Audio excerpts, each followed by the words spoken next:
¿Cómo estás, Luis Carlos? Primitivo, muy buenas tardes. Gracias por estar con nosotros como todas las semanas.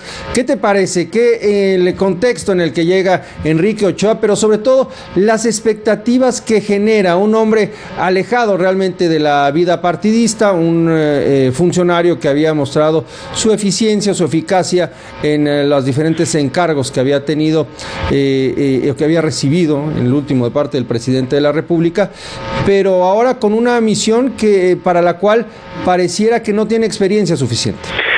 Efectivamente, no tiene experiencia de partido, ha sido militante formal desde hace 25 años, pero no ha tenido cargos operativos, fue miembro del Consejo Político Nacional, pero no ha sido secretario, diputado, gobernador, que lo ponga en el contacto cotidiano con los cuadros del partido. Es un tecnócrata en el sentido literal de la palabra, alguien que ha hecho su carrera en el ámbito de la administración pública, en el Tribunal Electoral. Eso no significa que no sea político, es un tecnócrata con cualidades políticas. Y en el PRI con frecuencia se ve eso con cierta duda, se percibe que esos cuadros tecnócratas no pertenecen al partido. Esta separación entre tecnócratas y políticos es un poco artificial, pero ciertamente hubo varias voces dentro del PRI que han cuestionado eso. Ahora yo lo que veo es el hecho de que no había alternativa mejor, es decir, un liderazgo tradicional del PRI pues no ha sacado al PRI del problema que tiene actualmente, que es la falta de confianza externa, que es la falta de una narrativa de por qué ese partido debe volver a ganar en 2018. Curiosamente, el gobierno de Peña Nieto con los partidos han sentado las bases de una narrativa para los próximos 25 años que es muy buena, que es la narrativa de las reformas en materia educativa, energética, de competencia, que básicamente lo que están haciendo es transformar la forma como se gobierna, cómo se hace empresa, cómo se genera riqueza. Me parece que es una narrativa espectacular. Sin embargo, por diversas razones, esa narrativa está medio muerta, y no solamente medio muerta, Primitivo. Los adversarios de esas reformas, como son los maestros disidentes, parece que están ganando la batalla en la opinión pública. Una encuesta del Universal de la semana pasada ponía que, según la población, lo peor que ha hecho esta administración son las reformas estructurales. Entonces me parece gravísimo que algo que es positivo para el futuro del país, aunque no se siente en el bolsillo de los mexicanos ahora y no se sentirá por mucho tiempo, sea algo que no es valorado. Entonces a mí me parece que en ese sentido pues sí se requiere un liderazgo más audaz, más persuasivo, más innovador, más fresco, y en mi opinión esa apuesta podría funcionar hacia afuera. Sí. La pregunta es si hacia adentro será capaz para mantener la unidad, la disciplina, persuadir a los priistas, etcétera, etcétera. Ese tema está por verse. Ahora, ¿la alternativa cuál era? Pues prevalecer en un esquema tradicional. Me parece que esa fórmula ha mostrado que no da resultados. No la dio con el expresidente del PRI, que es un priista respetado, aclamado, que se le llama un operador eficaz, pero que la verdad es que no comunica hacia afuera, no es alguien que denote modernidad, no es alguien que se comunique con la gente, por más cualidades políticas individuales que pueda tener. Entonces, en ese entorno puede ser una apuesta que dé rédito ante un esquema en donde ahorita lo que ves es que si las cosas siguen como están, pues el PRI puede conducir e ir directo a perder la presidencia. Ahora, eso es una preocupación de los priistas finalmente. Claro. A mí lo que me parece es importante para el país es que este tema de las reformas estructurales, algunas cortas, otras más largas, unas más sólidas, prevalezcan, porque en mi opinión, al menos yo sí creo que ese tipo de reformas sí pueden construir una sociedad más igualitaria, una sociedad con más justicia, una sociedad con más oportunidades, una sociedad con más riqueza, y yo creo que por ahí debe venir el futuro del país.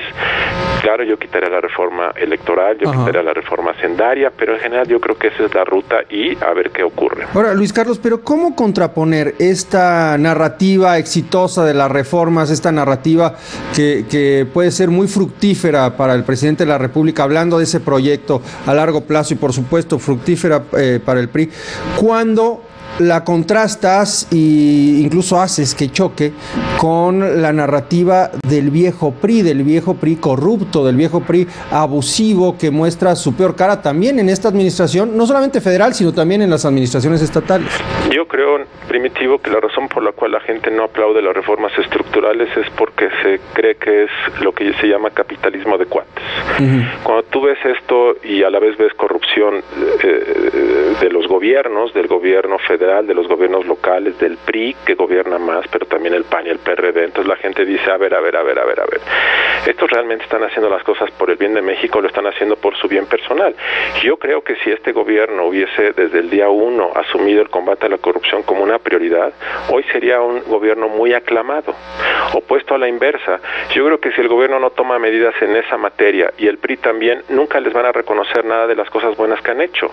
Puesto de otra manera, a mí me parece que antes de empezar a hacer una narrativa de las reformas y del futuro de México, se tiene que tomar cartas en el asunto de lo que la gente está más enojada, que es el abuso del poder. Entonces, si no haces eso como una condición previa a la otra narrativa no va a funcionar.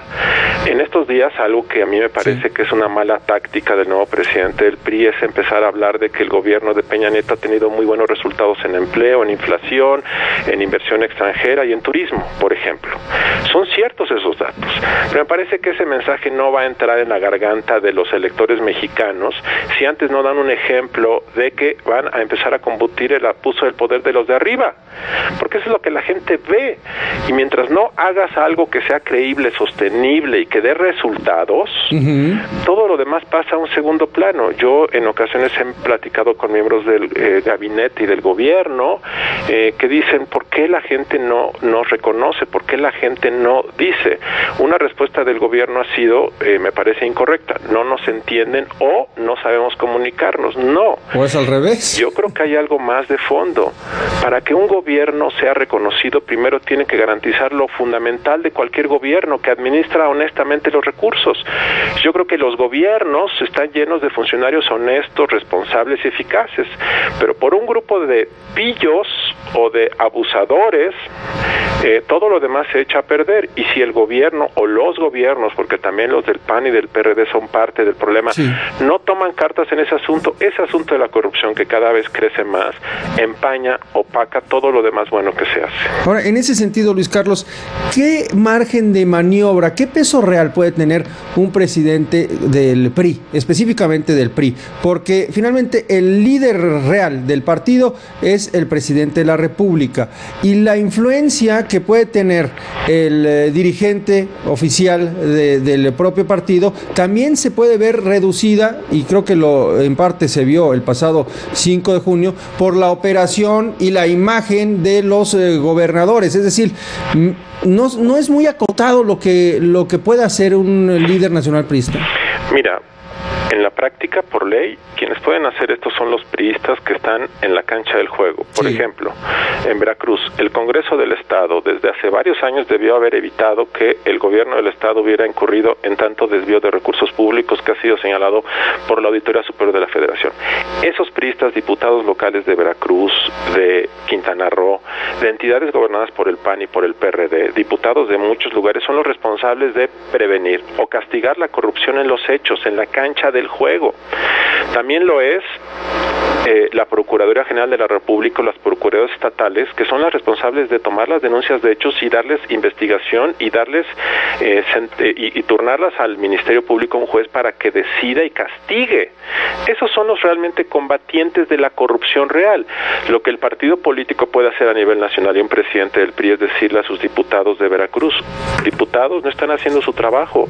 Políticamente hablando, el presidente de un partido puede ir y hacer un plantón, en el mejor sentido de la palabra, en el Congreso de Veracruz y decirle: señores, ¿qué pasó? Esas cosas simbólicas a nivel de cancha del juego son muy importantes, porque el presidente del PRI, como de ningún partido, tiene facultades legales para destituir a un gobernador. Lo que sí tiene son facultades de liderazgo político para pedirle a los priistas de los estados y a nivel nacional que cumplan con sus obligaciones legales para que aquellos que tienen cargos de responsabilidad, como son los diputados, los procuradores, hagan su trabajo e impidan que gobernadores abusen del poder. Lo que pasa a nivel de la cancha del juego es que los gobernadores de todos los partidos tienen cooptados a sus diputados, los diputados hacen lo que les pide el gobernador, y salvo que venga una orden de la Secretaría de Gobernación o una orden de la Presidencia, una acción de inconstitucionalidad, ellos siguen las pautas del gobernador, y ese es en realidad lo que está haciendo el presidente del PRI, es realmente un mensaje político. Ahora es un mensaje político que puede dar resultado, pero que también enfrenta un riesgo. La presidenta interina del PRD le acaba de decir al presidente del PRI ayer, creo, le dijo, pues te reto a que tomes acciones, promueve la destitución de tal o cual gobernador. Bueno, esta figura de la destitución no existe. Pero políticamente es rentable.